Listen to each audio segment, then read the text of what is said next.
this has become a board topic. This is no longer buried somewhere deep down within a customer function where it's someone's job to worry about the loyalty program. Loyalty has started to shape its reputation as that CRM thing or that promo and trading thing. And the board are starting to see the value that it can bring to the organisation and the way it can be a growth driver.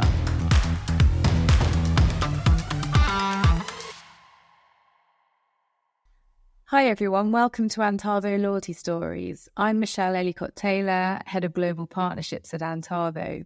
We're a technology that powers loyalty programs all over the world, and we help great businesses such as KFC, Benefit Cosmetics, BMW, and many others. We're running this podcast series at the moment, Loyalty Stories, to dive into trends in customer loyalty and get to speak to key experts in this area. So today's expert is Andrew Doyle from EPAM. Andrew, welcome to the programme. Hi, Michelle. Thank you. Happy to be here. Yeah, I'm so pleased you are. I'm really looking forward to sharing the session with you today and finding out what insights that you can share with us around loyalty. But before we get into that, maybe you'd like to just tell everyone a bit more about yourself and about EPAM. Sure. So I'm a managing principal at EPAM. EPAM is one of the foremost professional services firms in digital transformation. EPAM Continuum is our integrated consulting business that brings together strategic business consulting with consumer innovation and experience consulting and technology consulting. And then connected to EPAM at large, we're able to deliver the digital products, platforms and experiences that can bring to life things like loyalty programs. At EPAM, I head up our loyalty consulting team, and we focus on helping clients deliver next generation loyalty propositions, membership business models, subscription propositions, and the like. Wow, that sounds very interesting. There's going to be a lot that you can share with us today. That's great. So thank you very much for that. And I think based on hearing what you've just said, we'd all be really keen to hear, and it's a great way to get started. What's your favourite loyalty program? And can you tell us, who and why? Yeah, so I'm a big traveller, so I'm naturally bought into my kind of hotel and airline loyalty programs, but those are probably kind of the usual suspects that you hear a lot about. So perhaps a favourite one that I'm having a lot of conversations about at the moment is Temu. So Temu is a new marketplace shopping app. And within Temu, you can play games. So you can play a game called Fishland and you can play a game called Farmland. And the aim of the game is to win a free product. So you can select a free product, clothing, household item, anything that you choose from the marketplace store. And the way you play the game is you feed your fish or you feed your farm animals. And to get the food to do that, you can gameplay. So you can log in and complete the tasks and so on forth within the game. But you get more food if you shop and you get more food if you refer friends. And so really it's a loyalty program. So it rewards you for your engagement. It rewards you when you make a purchase. It's got get member incentives in there. It's a loyalty program in everything but name. What I think is interesting is the way that it's generating a loyal fan base. It's got loyalty mechanics in there. It's e-commerce. It's wrapped in kind of everything that's good about gamification. And so, as I say, it's kind of one I'm having a lot of conversations about. It will be interesting to watch what happens when they pivot out of growth mode and they start to think about kind of retention and activity levels, what kind of models they'll follow. That's really interesting. I haven't heard about this one before, so it's really good to hear something that's completely new. And the gamification part of that as well. And like you say, obviously it's creating that loyal base. So that's all for us to go and have a look at then. And then what about, with all the experience you've got, what about one that you've worked on yourself, whether that's in your existing role or a previous role in loyalty? What would you say is your favourite project that you've worked on?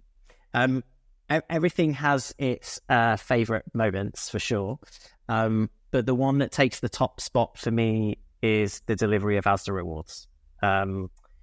It's just a phenomenal success story when you think about customer outcome, the way customers love it, the way customers have adopted, and the value that customers are getting. And it's also been fantastic in terms of business results.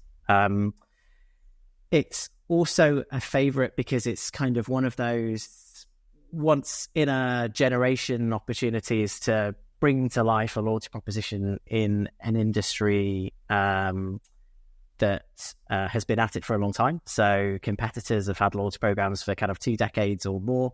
There was lots of chat around what was loyalty going to look like for Asda, a business that sort of traditionally said it wasn't going to do it, decided it was going to do it. How was it going to do it? How was it going to look? And how successful was it going to be?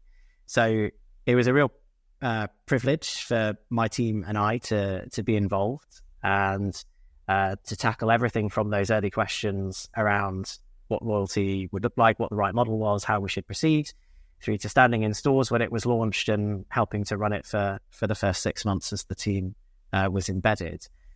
I think some of the elements that I'm most proud of are just the tremendous amounts of innovation within the proposition. So the proposition doesn't have a linear base earn, which is very different to the traditional model in the industry. I think it's perhaps the largest program in a transactional-based industry to not have a base earn, and certainly to do well from not having a base earn. And I think we can also be very proud of the timeline in which it was delivered, not only to take the proposition to market, but also everything else that sits around it. So this is a business did not have some of the foundational elements that would not only support a loyalty program, but extract the best value from a loyalty program.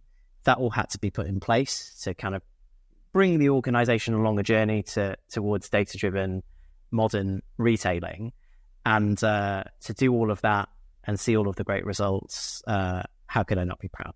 Yeah, that's amazing. And something like that where you've been, I guess, in the very early stages of ideas and then watching something like that come to fruition and how it's continuing to evolve.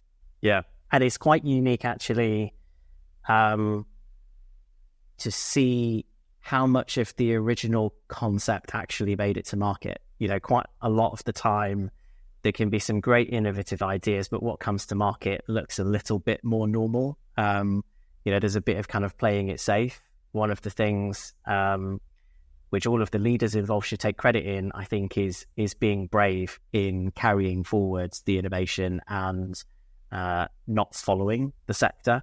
And by being brave and doing something different, they've not only seen great results, but they've also got a great foundation to continue to prosper. Oh, that's a big compliment to the team there. That's great to hear. And actually, another partner that I was speaking to, a loyalty consultant, was talking about it's really important for people to have backbone to be different. And like you're saying, Yes. that be innovative and don't just go with what was always the practice version and reaped rewards at the time. But times change and you need to Absolutely. So you've got to be brave to move forward with that. So on that note, just thinking about your experience in this space, what would you say are like the significant changes that you've seen in the last couple of years? So I think there are 3. The first would be around who's interested in the loyalty agenda. And what I have seen very distinctly over the last couple of years is that this has become a board topic. So, this is no longer buried somewhere deep down within a customer function where it's someone's job to worry about the loyalty program. And loyalty has started to shake. I think certainly in more mature and forward-thinking organizations, it has started to shake its reputation as that CRM thing or that promo and trading thing. Yeah. And the board are starting to see the value that it can bring to the organization and the way it can be a growth driver, which I think is fantastic. The second is around what's out there. And I think if you look in aggregate at the loyalty programs and propositions which are in the market, they're certainly more complex than they ever were. I think there's ever increasing complexity, and that's not necessarily a bad thing. I think design practice can sometimes tell you that simplicity is best, but actually when you think about the complexity that's come into recent loyalty programs and propositions, yes, they are more involved. There's more mental involvement that's required from a consumer, but the payoff is much bigger than it has been historically. And I think if you do sometimes opt for simplicity, you end up with a lot of passive behaviors. You can't put much money behind that for obvious reasons, and therefore consumers become bored with it, and you kind of end up in this spiral of decline.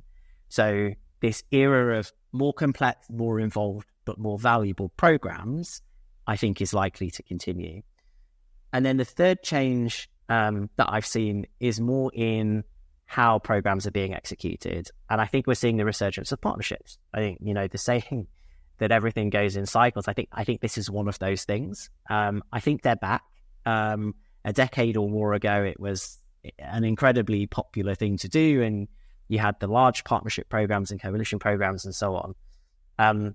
I think we're starting to see the resurgence of partners in a more targeted way. I don't think a coalition in a traditional sense is necessarily back, but we are starting to see purposeful partnerships where the two brands uniquely have something to offer and they can uniquely serve a customer need, and there's a mutually beneficial relationship in terms of capturing a greater share of wallet between the two organizations.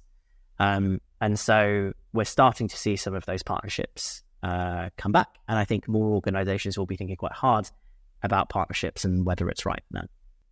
Yeah, I think there's been, like you say, a big resurgence in that. And some people I've been speaking with have been talking about those kind of, I guess, collaborations between sponsorships with, say, retailers and football clubs, things like that, and how they can win together with that wider view on the end customer. So, yeah, it's going to be interesting to watch that. You're kind of moving into where I wanted to question you next around the trends that are coming. So those are really great examples of changes that you've seen. And do you see, in addition to those, because those are fantastic, but anything else is like maybe two key trends that are coming over the next, 12, 24 months? So if I was to be drawn on what I think was going to come next, I think perhaps building on my point around the increasing complexity, I think we will start to see more mini programs, sub programs, some people might call them clubs within loyalty programs. So I think starting to break down a larger and perhaps more complex program into some more discrete units that allows you to just better communicate the features and benefits to smaller groups of customers. So, focus on a particular customer need, a particular customer mission, a particular customer segment, for example. And the benefit of that, obviously, is that they all sit within the main program because needs and missions can change over time. So you are essentially then sort of migrating people from one module to another or one area of focus to another. And I think we have started to see more clubs and the like pop up. My prediction would be that we start to see more of that. And as we go through the kind of natural reinvention cycles of some of the larger programs, I think people will be starting to think about ways that they could subdivide the overall program to help them better structure the features and benefits and help consumers understand what they can be accessing at any one time. Yeah, that's really interesting. Just thinking about, you've got the idea of clubs there where you've got, say, exclusivity, like with a VIP club. But then there's also, within a brand, there are different segments, not just about VIP, but people's interests. And, it's still one loyalty program, but creating those segments within it. So, and that links back into the personalization as well, doesn't it? And yeah, exactly. Often there's a huge portfolio of features and benefits. And, one of the challenges is you can't talk about them all at the same time, and personalization would drive you to talk about the right ones to the right people at the right time. But more so than that, I think with the increasing complexity, starting to package or compartmentalize them into sort of sub-programs just allows you to execute on that in a better way, but you clearly still keep the overall base and you allow people to move from one to the other, as I say. Yeah. Great. Okay. And thinking about that when you're thinking about the platforms that can obviously support with their capabilities on these different loyalty strategies, what do you see, I guess, as maybe consultants that you're looking for in a platform to make sure it's robust and is going to be not just what it's doing now, but what it's doing in 12 months, 24 months, the openness of the roadmap, things like that, but also from the customer perspective. So I guess are you looking at things like, is it the integration? Is it implementation? Is it ease of use? Is it off the shelf? Is it gamification, omni-channel? And there's so many things. But yeah, what do you see that's kind of front of mind when you're looking at these things? I think there are a couple of things which are kind of the givens or the hygiene factors to, even be in consideration when you're kind of evaluating your platform needs. Ease of implementation, integration, they're all important. No one wants to take on a complex implementation. People want to make sure that integrations are in place.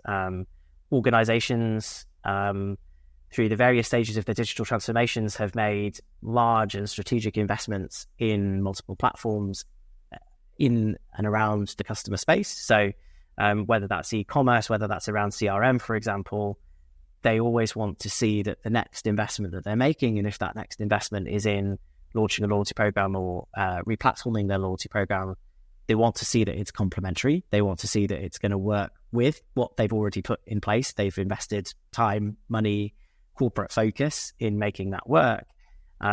They want things to be complementary. They will also want to, if they're a forward-thinking organization, see the multiplier effect across multiple business cases. So you've got a really great business case for loyalty, but I understand where it is going to add a multiplier to my e-commerce business case, for example.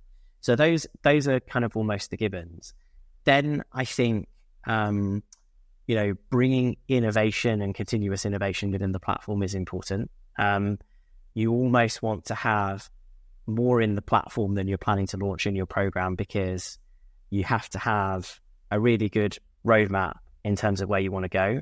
And consciously, when I'm working with clients, one of my principles to building a roadmap is, deliberately hold some good stuff back, because you want to have a pipeline of new news that you can talk to people about. It's helpful in terms of keeping up the interest levels and keeping up your activity levels and so on. And so having things within a product that you can quite easily turn on becomes really helpful. And then I think the other thing that is a hallmark of a good loyalty platform is just working quietly in the background. And so, the notions of being headless, you can connect it into wherever you want to surface loyalty across the organization, and you deliberately want to surface it in all of your comms, all of your apps, your e-commerce site and retail stores, and being codeless for the business as well. So allowing a loyalty team to run and operate without everything having to be a project. You don't want to have to start briefing into IT teams that you need to make X, Y, and Z changes to adapt a proposition. You want to be able to configure things yourself, because you want to be able to do things quickly, identify an opportunity and be able to execute on it and be able to learn, so that you're sort of operating your test and learn cycles within your proposition, within the control of your business as well, without being reliant on, like I say, an IT team or a third-party organization. I think as well, when you're talking with these customers or the brands, they aren't looking at something that's just going to tick a box for 6-12 months, are they? It's a longer-term view. Like you said, the board are interested in loyalty now. So correct. They need to know. I think I like your point that you can start with something smaller, but the platform, it has all the capabilities there. They just don't need all of that yet, but they can evolve with that. Yeah. Yeah. Excellent. Okay. And just thinking about EPAM and how the size of your organization on a global perspective, do you get insights on differences regionally with loyalty programs, or is it there's commonalities? Regional differences can be more pronounced than people might think. You can the first lens to look at it is probably the regions where loyalty is older and perhaps a little more mature. So some of the places where it grew up first. But then the second lens to apply is the drivers of other factors and other influencers. And I'll give you a couple of examples. So if you think about the US and the UK, they're both relatively established loyalty markets. Some of the original programs grew up in those markets, but actually, if you were to compare the two, the UK is probably more mature and more innovative. It's further forward than the US. If you were to compare different loyalty models, the US is probably still more traditional versus the UK, which is a little further forward in terms of digital and so forth. But then that doesn't necessarily hold true across Europe as a region. So again, the UK is very different to Germany, for example, and that's because in the UK, we're further ahead in areas like payment. So if you think about the adoption of contactless payment, that has driven the convergence of loyalty and payments in this particular market. Germany isn't there yet because Germany doesn't have the same level of adoption around contactless payments and mobile payment wallets and so on. It's quite a lot of the economy still runs on cash. And so loyalty programs haven't evolved in the same way. And you have to take that into account if you are a global organization. Often, the solution that you end up going for is you have a single program framework that operates on a single technology solution with a single operating model that sits around it, but you're able to customize what the program looks like in a particular market. And you want to do that because everyone wants to strive for innovation, everyone wants to go for new opportunities, but you have to make sure it's still relevant to the market that you're launching in. So you would want to be differentiated and innovative in terms of being one step ahead of your competitors, but you don't want to be 2 or 3 steps ahead of the consumer. Yes.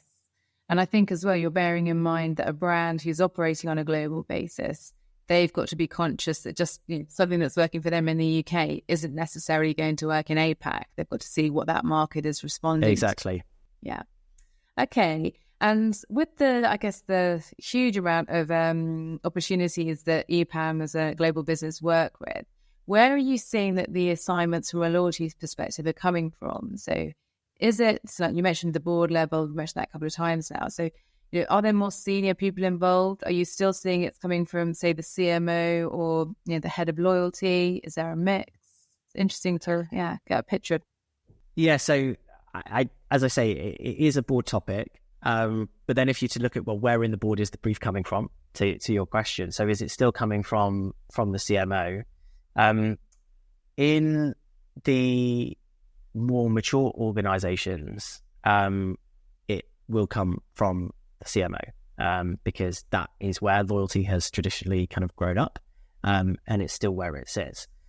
In some organizations, they're starting to learn that everyone should really own loyalty, and perhaps there's a bit of a debate about who should own it, in the same way that traditionally you've kind of seen that debate around e-commerce. It sort of grew up as a function on its own, and then people started to realize, actually our trading and our marketing, for example, should be common across e-commerce and retail. So the vast majority of the briefs, yes, are coming from the CMO. Sure, they're also coming from heads of digital. Heads of digital and chief digital officers can be a bit of a variable role. Some can be a bit more on the business side, some can be a bit more on the technology side. In those that have a bit more of a business leaning, you can have a digital function that would own loyalty as it would own some of the other digital services. So, things like pre-order and the types of things that you see in quick serve restaurants and those types of businesses that would tend to have a digital function. But actually, a number of the conversations that I have can also be with other board seats. So like the CFO, for example, particularly in some of the larger organizations that have had loyalty for a long time, the reason that a brief evolves is because it's a question that's crossing the CFO's mind around kind of the return on investment. So they've had a program for a long time. It's a significant item in the P&L.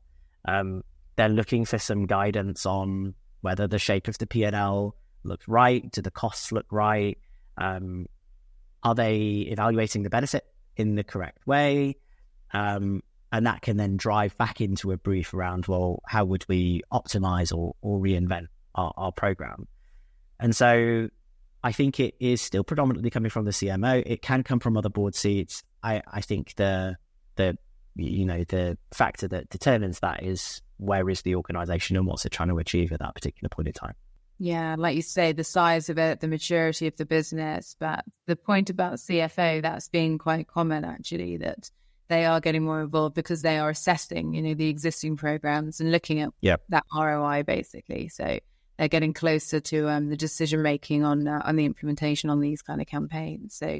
So great. Okay. And then I wanted to ask you some advice really for people out there who are getting started in loyalty. So obviously you've mentioned all of those decision makers there. So, someone's maybe just starting out, a graduate, they're going in a junior role in a loyalty management team and they're aspiring to be, the director of that team. What do you think someone needs to be, in that space needs to be thinking about in regards to how they're going to grow and progress in loyalty and how they're working with the customer base?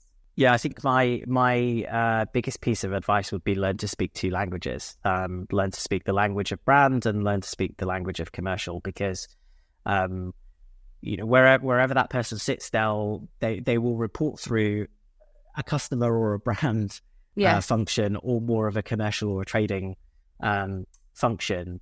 Yeah. But they need to speak both languages, and actually the most successful people are the people who connect the two together. They're the people who can get the two to see joint opportunity in a proposal that's being put forward, particularly if you want to do something bold like launch a loyalty program or reinvent a loyalty program. As we said, everyone needs to be on the same page. Everyone needs to sponsor it in the same way. And if you want to grow into the more senior roles, you're going to have stakeholders from those two sides of the house, being able to empathize with their particular point of view, understanding their objectives, and understanding how the two come together towards the success of the organization, I think is a key skill. Oh, that's great. Thanks for sharing that. I'm sure there'll be many people watching this thinking that, that's some really good advice. So thank you for that. And we've nearly got to wrap up, but just before we do, I was just going to ask you, I know you've already mentioned what's been your favorite loyalty program, but is there something, I guess, in the recent times, in the last 6 to 12 months, that surprised you with loyalty? Maybe where someone's done something slightly different? I tell you something that, probably I am surprised about. I watch, and that is the continued shift towards revenue-based programs. So I'm thinking particularly about kind of airlines and hotels, and you can absolutely see the logic as to why. Your basic spreadsheet analysis will show you the benefit of moving towards a revenue-based program. But the reason that I am surprised to see so many moves towards it is because I'm yet to fully understand quite how an organization is mitigating the risk that comes with that. So if you take those programs, they are by their nature very transactional programs, but at the same time, they're quite emotive because you're taking that extra holiday or you're upgrading to a suite when you would have otherwise been in a standard room. In sort of the former program structure, you used to be able to look at what that was going to be. You looked up an award chart and you sort of mentally were able to work towards it. In a revenue-based model, it's variable, it's linked to the cash price. You can't really do that because you don't know what it's going to cost you until the point at which you're going to book it. Yeah. It feels very transactional. So you've suddenly lost the aspirational element that worked so well in those programs. And actually, the best place to be is probably somewhere in the middle. You get a bit of your devaluation by moving to a revenue model, but within some thresholds, so that you kind of keep a bit of the old structure alive. Lots of people are making those moves. There will always be people who are unhappy about them. For I think people in the industry who are kind of observing where those moves are going and then how other people react to those moves and how it informs the strategies that the next organization takes. It'll be interesting to see whether that trend continues or whether people kind of crashed out a slightly different path and a slightly different take on what is a trend to move towards revenue-based programs. Yeah, okay. Well, that's great. Well, thank you. Thanks so much for everything content-wise you've shared today. It's been great. And I did want to highlight the fact that you're one of the headline key partners associated with our Global Loyalty Report. So we really appreciate all your time and effort in this. And we're looking forward to making a lot of noise about the loyalty subject alongside EPAM. So yeah, thank you very much. No, super. It's a really, really valuable piece of research. I think what comes out of it is so valuable, and it empowers everyone who has a copy of the report. So I think we're all equally looking forward to seeing what the results are of this year's study. Yeah, definitely. That's great. No, thank you very much. And thank you to you, everyone, for watching Loyalty Stories. Wherever you see this or listen to this, please give us a like. And please don't hesitate to reach out to Andrew Doyle at EPAM if you've got any queries around loyalty strategy. And of course, visit us at antavo.com for any questions about your loyalty platform and how you want to move forward with that. And thank you for your time.